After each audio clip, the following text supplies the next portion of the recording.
More than 2,000 people attended a healing mass conducted by priest Father Fernando Suarez at the Ultra in Pasig City last December 20. Father Fernando is known as a healing priest, supposedly due to his ability to cure people of varying levels of illnesses. Father Fernando is already popular in the US and Canada, drawing thousands of people looking to be cured.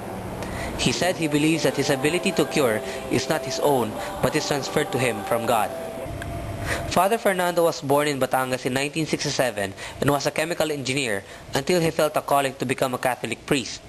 He was later ordained under the Companions of the Cross in Canada in 2002. He eventually founded the Mary Mother of the Poor Foundation, where he helped underprivileged people. Of course, he has had his fair share of critics. Father Fernando also issued a statement before about his work and apologized for any controversies that arose during his healing masses. In fact, Father Fernando has other means of conducting his healing masses and has employed the internet, particularly YouTube, for this purpose. I was given a rare opportunity to interview him. Father Fernando was still energetic despite his long and busy schedule. Nag-umpisa ako basically, nagkaroon ng ministry right after the ordination.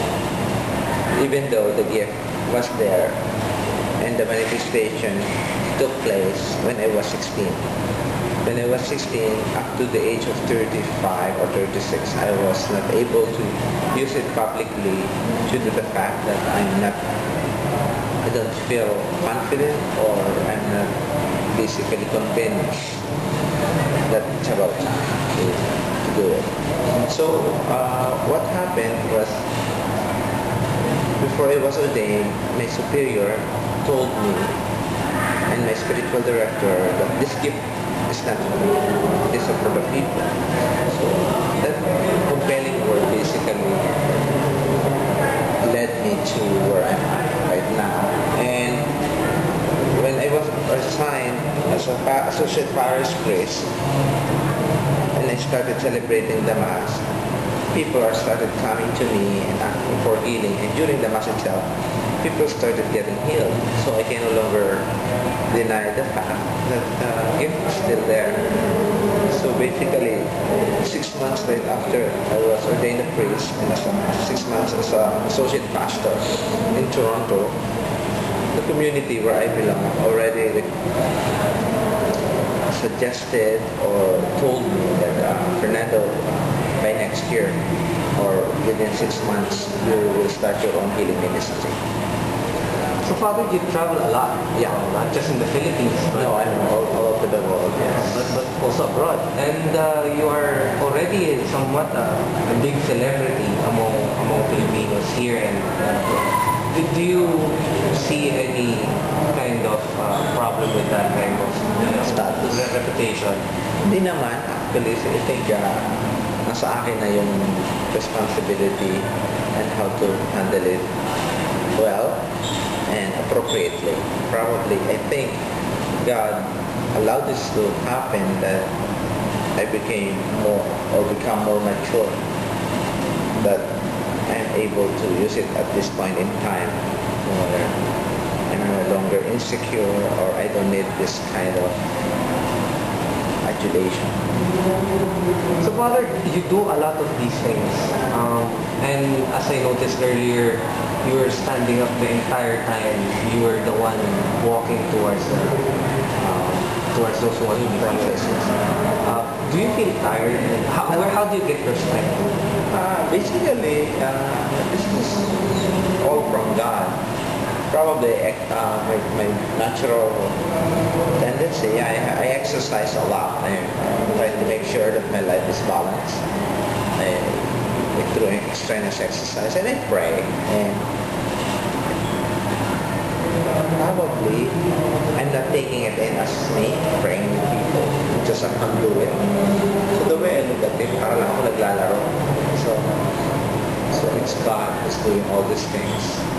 That's how I look at it. That's why up to now I'm not agitated, I'm not in good bad mood, or have this patience and strength and stamina. Basically because it's not me that ministers to these people. It's God. It's God. this is like one of the gifts that basically you can no longer take ownership because you know that there's no way you can do it as a person. So, Father, people say that Filipinos are losing faith in themselves and in their religion. Would you believe that this is so? Hindi naman mga Pilipinos, lahat naman. As a matter of fact, I travel worldwide. And ang Pilipino pa rin ang masasabi natin gifted with this kind of deposit of faith, which is undeniable everywhere you go. And so I don't believe in that. Faith is a gift from God. No one can easily give it or take it away. Yung response siguro ng tao at saka how we basically respond to this gift is another story. So, Father, how do you think we as people should strengthen our faith despite the fact that we are already encumbered with a lot of issues personally, professionally, and as people? Una dyan, relationship sa God. And tapos yung pangalawa, yung relationship mo sa kapwa mo. Kasi magpahina rin ang faith if you are double standard and you are not caring for others, you are not doing something, basically helping, like in this ministry alone, it helps me enhancing and strengthening my faith. And another one is your relationship to yourself, how much you know about yourself. And upon knowing the truth about yourself and have a solid foundation of your identity, knowing that you were created with the image and likeness of God, basically, yun ang makaka-establish of faith. So, Father, on one aspect, do you have critics saying that your healing powers are they're not exactly from God, but rather it's some sort of placebo? Did you see? I received that all from the very beginning, from the church people. I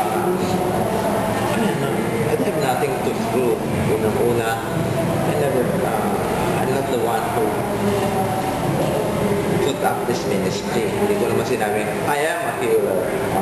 As a matter of fact, it's the testimonies coming from people. It's the word of mouth.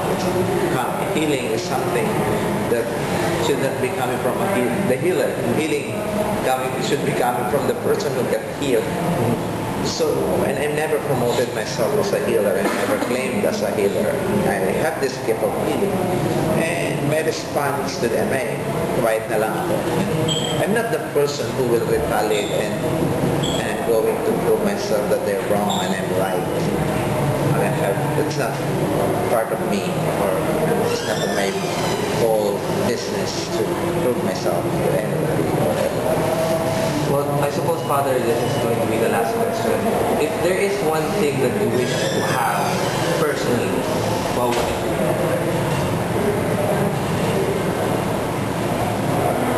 Especially for any Christmas. Sana, and whichever I'm really doing, sana I have this power to